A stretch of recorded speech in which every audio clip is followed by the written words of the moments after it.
Today's topic is how to win arguments and stay mentally safe during conflicts.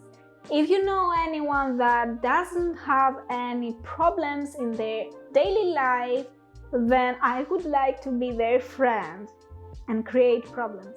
I'm kidding, but let's get started. I have gathered 7 tips that I find that they help me during the hard relationship times, whether it be family, whether it be friends, marriage, everything.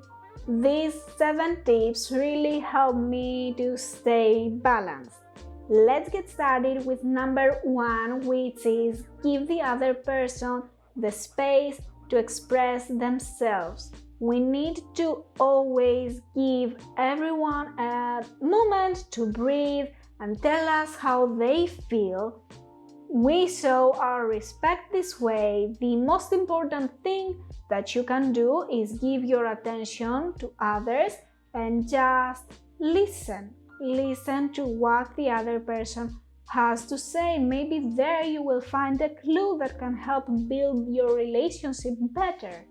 The second tip is always take a breath before answering. This will give you the time to think about what you are going to answer to the other person. A lot of times our tongue runs faster than our thoughts, and this results in answers that will hurt the other person and that we will later regret.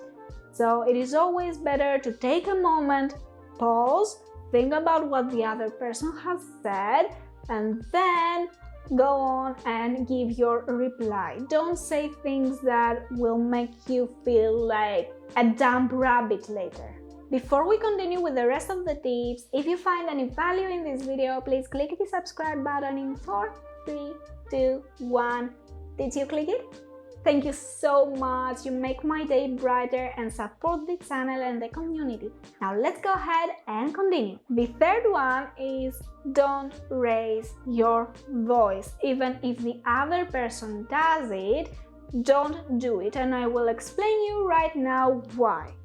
The whole game, the whole structure of an argument is dependent on the energy in the room between the two persons.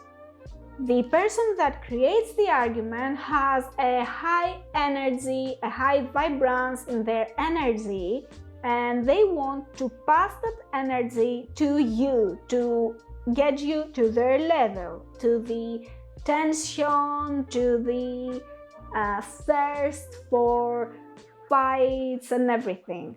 They want you to say things that will make you feel bad. They want you to be placed in a spot that they will be able to hit you. So what we are going to do by not raising our voice is that we are keeping our energy calm, low, and balanced. This way, sooner or later, the other person will have nothing else to do than come down to our balanced energy. The fourth thing is think out of the box. Don't take everything personally. Sometimes you might just be in the wrong place at the wrong time. It is not always our fault, your fault. It is not always that you created that situation. Sometimes the other person might have a bad day, something is bothering them, something didn't go well. So you have always to keep in mind that you are not always the sender, you are not always the cause. This will help you to see things clear and not think that you are always the protagonist. Well, in your life you are, but in the other person's life you are not. They are the protagonist and the whole world revolves around them.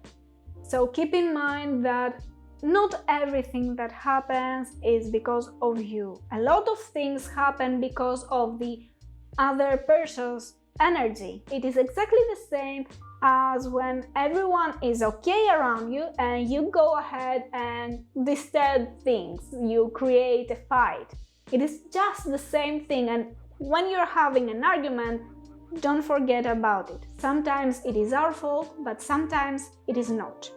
The fifth tip is that if they say something that hurts you, then what you can do is take the time and just repeat it to them, what they've just said. For example, you are silly. Am I silly? Just do this and they will actually hear what they've just said, because as I've said earlier, sometimes the tongue runs faster than the thoughts, and they might also say some things that are going to hurt you without them realizing it, especially if it is between family members. Family members don't want to hurt each other, but sometimes the life and the whole situation creates that tension that makes them say things just to hurt you. But it is not that they want to hurt you, it's that they are feeling tension that they cannot release other way. So you just have to repeat what they've just said a few times. Don't break their nerves, just a few times, so they can fully understand what they've just said, and they will themselves understand that it hurt you. And this goes hand in hand with number 6, which is from your spot.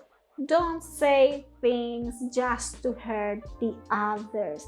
You will regret it later. Saying mean things can make you feel absolutely awful for days and maybe years to come. Just imagine if the other person has a bad fate, how would you feel just by ruining their day, by hurting them more than they did to you? How would it feel if everything else fails later?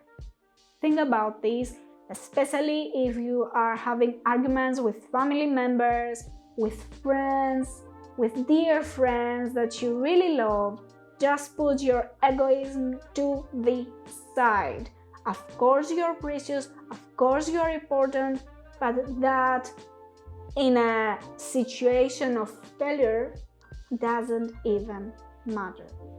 Give the other person the respect and the worth that they need, even if they hurt you, because you shouldn't be in the place of regret later. Let them be, but you should not. And number 7 is speak with facts. Don't say just things because they are your thoughts, your scenarios, your emotions. Just stick to the facts. Other people can deny your opinion, but not if it is about facts.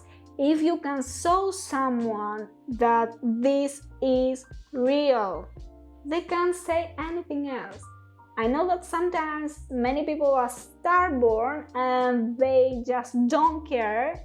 Even if you say that the sun rises from there, they won't care. But it is a fact. Sooner or later, they won't be able to deny it. You cannot speak from emotions. You cannot stabilize your image without having facts. We need reasons, not emotions, not thoughts. It is really bad for the other person to just let yourself go wild and start creating amazing scenarios in your mind that they are not reality, especially if you are married or you have a relationship. This is a really red flag, something that could destroy everything. Don't create scenarios from your mind. Listen to the other person and respond with facts, with things that are real, with things that are right. Then they will just have to accept you.